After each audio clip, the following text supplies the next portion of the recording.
Claire thought she had the perfect marriage. A loving husband, a new home, a ring that sparkled like hope. But one phone call changed everything. It wasn't a scammer or a wrong number. It was her past, calling from 6 years ago. The voice on the other end said 5 words that made her blood run cold. Claire, we're still married. The truth? She was living a double life she didn't even realize she'd built. And what happened next left Dr. Phil completely speechless on live television. Because some secrets aren't planned. They're born from fear and grow in silence. The studio lights feel hotter than usual today. The audience senses it. That tight electricity that happens right before something big breaks. Dr. Phil sits across from Claire. She looks composed from a distance, but close up, her fingers tremble against the folded tissue in her lap. Beside her sits Mark, tall, quiet, his jaw locked so tight you can almost hear his teeth grind. The camera slowly zooms in as Dr. Phil leans forward, voice calm but firm. Claire, he says, is it true that you're still married to another man? Her breath catches. You can see the moment she decides not to lie anymore. Her lips part, but no words come out. Dr. Phil waits. He's mastered silence. Then finally, she whispers, yes, and he doesn't know either. The air shifts. A ripple runs through the audience. Mark blinks, his body stiffening. What did you just say? Claire's voice cracks. I didn't mean for it to happen like this. Dr. Phil's eyebrows lift just enough to show disbelief. The rare kind of pause that the internet will replay 1,000 times. He takes a breath. Let's slow down. How does someone end up married to 2 men at once? That question hangs heavy, almost cinematic. Claire wipes her eyes. I thought I divorced my first husband. I thought it was done, but the papers were never filed. I didn't know until he called. Mark leans back, running a hand over his face. So, you're telling me, he says quietly, our whole marriage isn't even real? She turns toward him, desperate. It's real to me. You're real to me. Dr. Phil steps in before it spirals. Claire, I need you to take a deep breath. No one's judging yet, but what you just said could have real legal consequences. We're talking bigamy. We're talking fraud. The words sting. Claire nods, tears spilling. I know. I never checked. I thought the lawyer handled it. The audience murmurs, a collective gasp of disbelief and sympathy. You can feel both judgment and pity colliding in the room. Dr. Phil sits back, his tone gentler now. You say you didn't know, but somewhere in there, you stopped asking questions, didn't you? Claire nods slowly. Yes, because asking meant looking back. And looking back hurt. The narrator's voice guides us through the tension. She wasn't supposed to say it out loud, but she did. And the moment she did, the life she built began to crack like glass. Mark shakes his head. I loved you. I believed everything you said. How could you keep this from me? Claire's voice trembles. Because I wanted to believe it wasn't true. Dr. Phil interjects with quiet gravity. Denial is a powerful thing, but denial doesn't erase paperwork. A nervous laugh ripples through the crowd, the kind that hides discomfort. Claire looks down, whispering, I'm sorry. Dr. Phil doesn't fill the silence. He lets it stretch, raw, uncomfortable, real. Then finally, he says, this didn't start today. It started years ago. So let's go back there, to the moment this secret began. The camera pans out slowly as the lighting softens, transitioning from the stage to memory. The man beside her wasn't the only one she'd promised forever to, but forever has a funny way of catching up.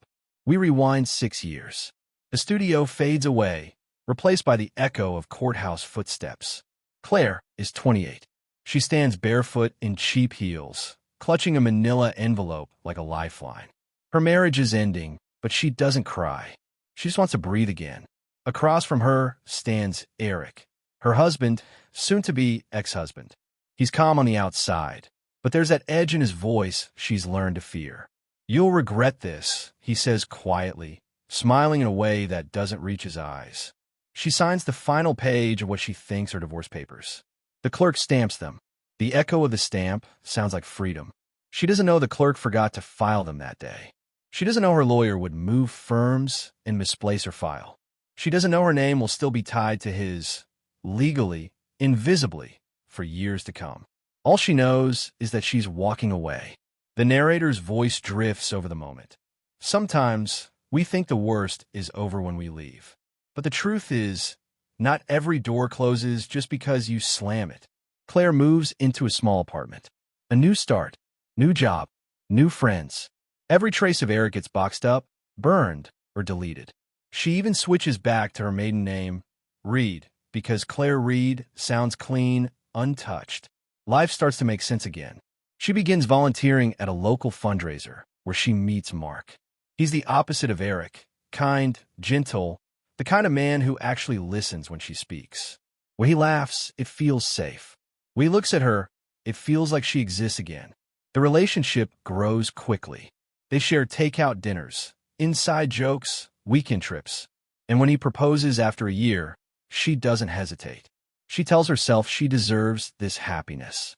The scene cuts to the wedding day, sunlight filtering through a small chapel window, Mark beaming as he slips the ring on her finger. She says, "I do," without thinking twice. But sometimes, happiness built on half-truths doesn't stay silent forever. The camera pans over the marriage certificate. New name, new date, but in fine print, something off.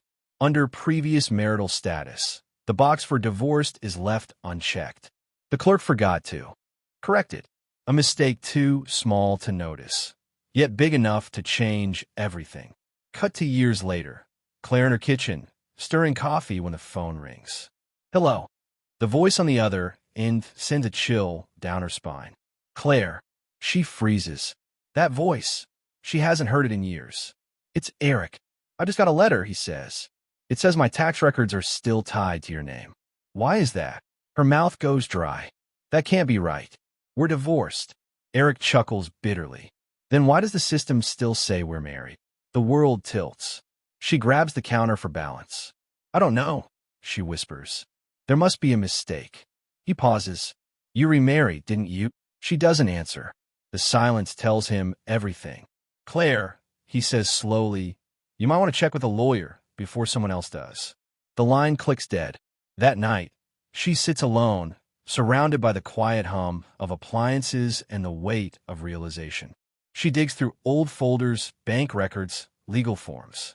Her pulse pounds in her ears as she finds the old paperwork, the ones she thought were finished. No filing stump, no court signature. Her throat tightens. "No, no, no," she whispers. She calls the courthouse the next morning. The clerk on the phone sounds confused. "Ma'am, we don't have a finalized record. It looks like it was never submitted." The color drains from her face. "What does that mean?" "It means," the woman replies, "you're still legally married to Mr. Eric Daniels." The words echo like a verdict. The narrator steps in softly, almost whispering. She thought the papers were filed, but the truth was buried in a drawer. You can change your home, your name, your life, but you can't outrun the signatures that never existed. Claire spends the rest of that day staring at her wedding photo with Mark. The smile feels heavier now. Every moment, every anniversary suddenly looks like evidence of something criminal. She whispers to herself, "I didn't lie. I just didn't know." But deep down, a question starts to claw its way in. Does she really not know? Or did she just never want to look? Narrator, when does a mistake become a lie? And when does silence become betrayal? The next scene flickers in. A close-up of an unopened envelope sitting on her kitchen table. It's from the county clerk's office. She doesn't open it. Not yet. Because sometimes it's easier to live with uncertainty than to live with truth. Morning light filters through half-closed blinds. The air feels too still. Claire stands over a stack of unopened mail, the kind she's been pretending doesn't exist. One envelope looks different. Thicker paper, official seal, her name printed in bold black letters. She opens it, and the world narrows to 6 words at the top of the page. Petition for bigamy, state of Texas. Her breath leaves her body. The letter flutters from her hands like a bird that's just been shot. It's real. It's official. And it means the secret she's been burying is now public record. The narrator's voice slips in, calm but tense. The envelope in her mailbox didn't just contain paper. It contained her past. She sinks into a chair, trembling fingers scrolling through her phone. Missed calls, unknown numbers, then a text from an unfamiliar contact. Claire read, "We'd like your comment before this goes public." Public? Her pulse spikes. She clicks the link. It's an article draft from a local news site. Woman accidentally married to two men. Legal investigation underway. Her photo, their wedding photo, flashes beside the headline. Mark hasn't seen it yet. She grabs her keys, drives to his office. The road feels endless, every red light a punishment. When she finally walks in, he's already standing by the window, phone in hand. "You should have told me," he says quietly. "Mark, please, I didn't know," he cut her off. "You didn't want to know." His voice is low, controlled, the kind of calm that only comes right before something breaks. "You had so many chances, Claire. Every time the mail came, every time the past knocked, you just looked away." She reaches for him, but he steps back. "Do you have any idea what this looks like? I could lose my job over this. My wife, my legal mystery, trending online." Tears fill her eyes. It wasn't supposed to happen like this. He shakes his head. "It never is." Dr. Phil's narration overlays the moment. When truth finally catches up, it doesn't knock politely. It kicks the door open. Hours later, she's sitting in Dr. Phil's green room, her hands still shaking from signing the release form. Producers move around her, setting lights, checking mics. She stares at her reflection in the dressing room mirror. The same face from two wedding photos, two vows, two men who both believed they were her only. In a flashback montage, we see the chain of events. Eric scrolling through Facebook, his finger freezing on a picture of Claire in a white dress. The same woman he thought he divorced years ago. His jaw tightens. He opens a new tab and searches her name on public records. There it is, his own name, still attached. He doesn't hesitate. He prints the evidence, drives to the courthouse, and files a complaint. Not out of spite, but disbelief. When a reporter calls Claire for comment, the story explodes. Online forums buzz with outrage and curiosity. How does someone get married twice? Is that even possible? What kind of person hides something like that? Cut back to the present. Claire sits on stage under the hot studio lights. The cameras are rolling, the audience packed. Dr. Phil introduces her story with a tone that's equal parts compassion and control. "This is not about judgment," he says. "This is about understanding how good people can make bad choices and how one missing signature can change everything." He turns to Claire. "You didn't just keep this from your husband. You kept it from yourself. Tell me, when did denial become easier than truth?" Her eyes glisten. When truth felt like punishment. Mark, seated beside her again, looks down at the floor. "I feel like I've been living in a movie, but I didn't audition for this role." Dr. Phil nods. That's the problem with secrets. They always drag in supporting characters who never agreed to be part of the story. The audience murmurs, half in shock, half in empathy. Claire's voice steadies slightly. "I didn't mean to hurt anyone. I just wanted a life that didn't remind me of him." Dr. Phil leans forward. "But you can't erase pain by pretending it never happened. That's how pain turns into destruction." Her shoulders drop. "I know." He pauses, the kind of long pause that demands reflection. "The law will sort itself out," he says softly. "The real question is whether the truth will." Later that night, a quiet shot. Claire walking out of the studio parking lot, paparazzi lights flashing, questions flying. She keeps her head down, clutching her jacket close. The narrator closes the chapter. She told herself it was an accident. But every lie begins as a choice to look away, to stay silent, to believe ignorance is innocence. The screen fades to black, and a final line lingers before the next chapter. Can love survive a lie that started as fear? We'll find out when the first husband walks through that studio door. The studio is darker than before. The air feels heavy, charged, like thunder waiting to break. Dr. Phil sits center stage, voice low, deliberate. "We've heard Claire's story," he says, "but there's one person who hasn't." The audience shifts, sensing what's coming.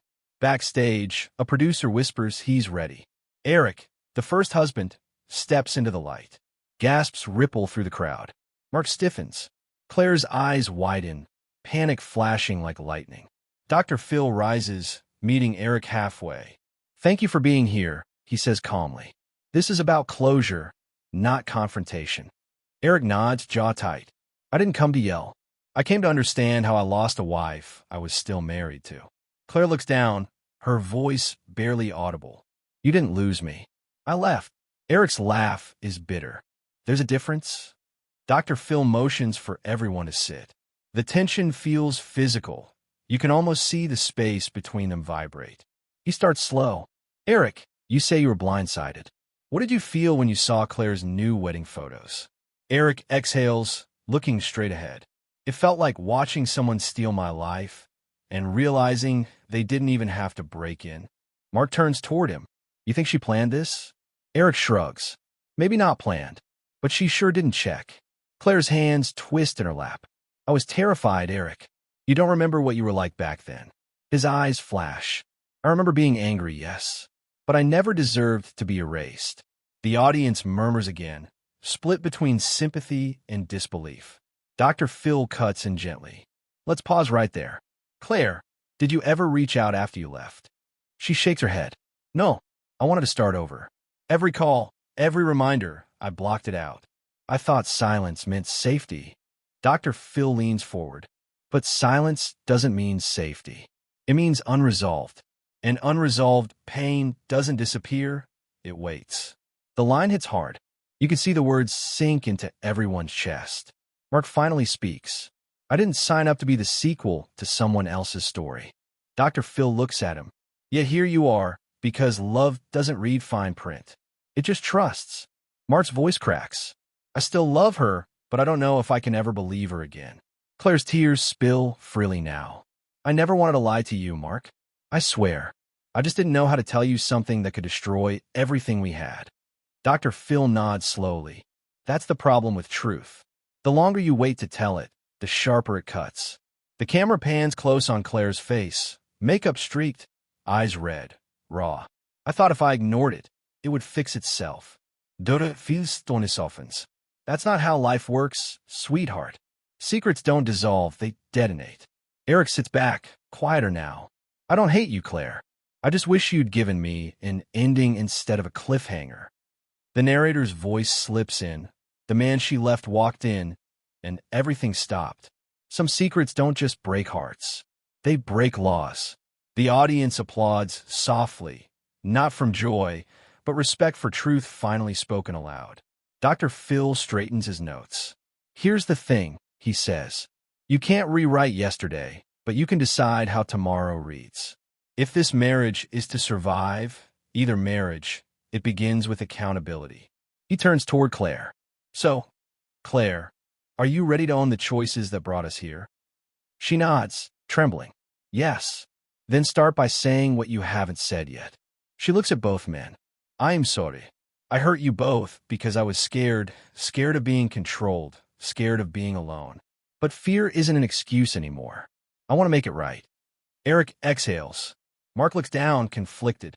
Dr. Phil closes the moment with quiet authority. Secrets are like mold. They grow in the dark. You've brought yours into the light. What happens next depends on what you do with it. The lights fade slightly as the audience rises to its feet. Claire wipes her face, whispering to herself, no more hiding. The narrator finishes the beat. 3 people, 1 truth, standing in the wreckage of silence. But sometimes, wreckage is where rebuilding begins. The lights come back up, but the room feels different now. Not angry, not shocked, just quiet, the kind of quiet that happens after a storm. Claire sits alone on stage. Dr. Phil has dismissed the men for a moment, so she can speak freely. Her shoulders are slumped, mascara smudged, but her voice, finally, sounds steady. I used to think starting over meant pretending the past didn't happen, she says. Her fingers trace the edge of her wedding ring. But you can't build a new life on top of an unfinished one. Dr. Phil nods slowly. You've spent years trying to outrun guilt, he says. How about you try walking with it instead? Let it teach you something. The narrator's tone drops to a whisper. She didn't find forgiveness in court. She found it in truth. Cut to a side room camera. Mark and Eric sit apart. No words, just silence between them. Mark finally speaks first. You loved her once. I love her after. Maybe the problem isn't who she chose. Maybe it's what she never chose. Honesty. Eric half smiles, tired. Yeah, and I'm done chasing ghosts. A producer steps in, saying the court clerk has joined remotely. The legal paperwork is ready. The divorce, the first one, will finally be filed, officially ending the marriage that never ended. Eric signs without hesitation. I'm not angry anymore, he says quietly. I just want peace.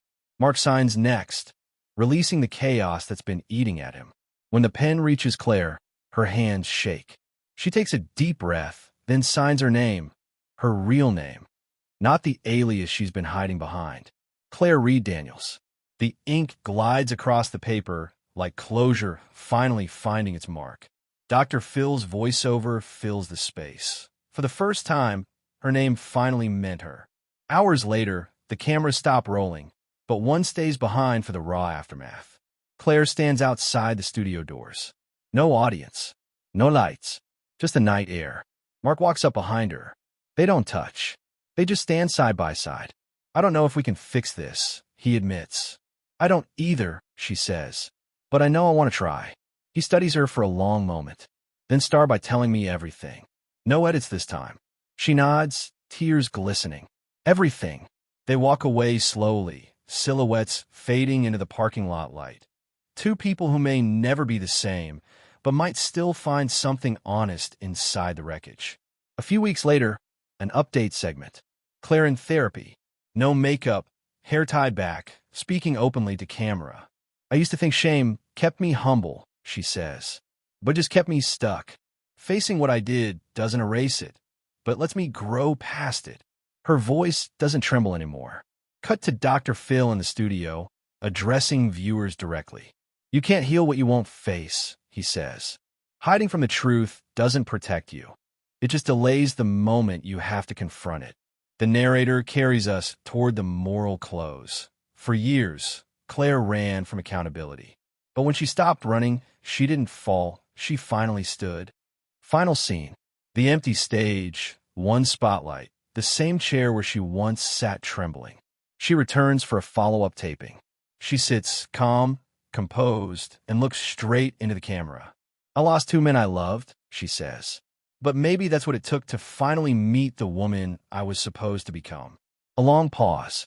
Then, softly, and if you're hiding something right now, stop. The truth won't destroy you. The lie will. The audience applauds, not loud, but warm, the kind that feels like closure. Dr. Phil nods once and says, that's what redemption looks like. If this story moved you, share it with someone who needs to hear it. Because every family, every marriage, every person has a truth waiting to surface. And maybe your courage to face it will help someone else find theirs.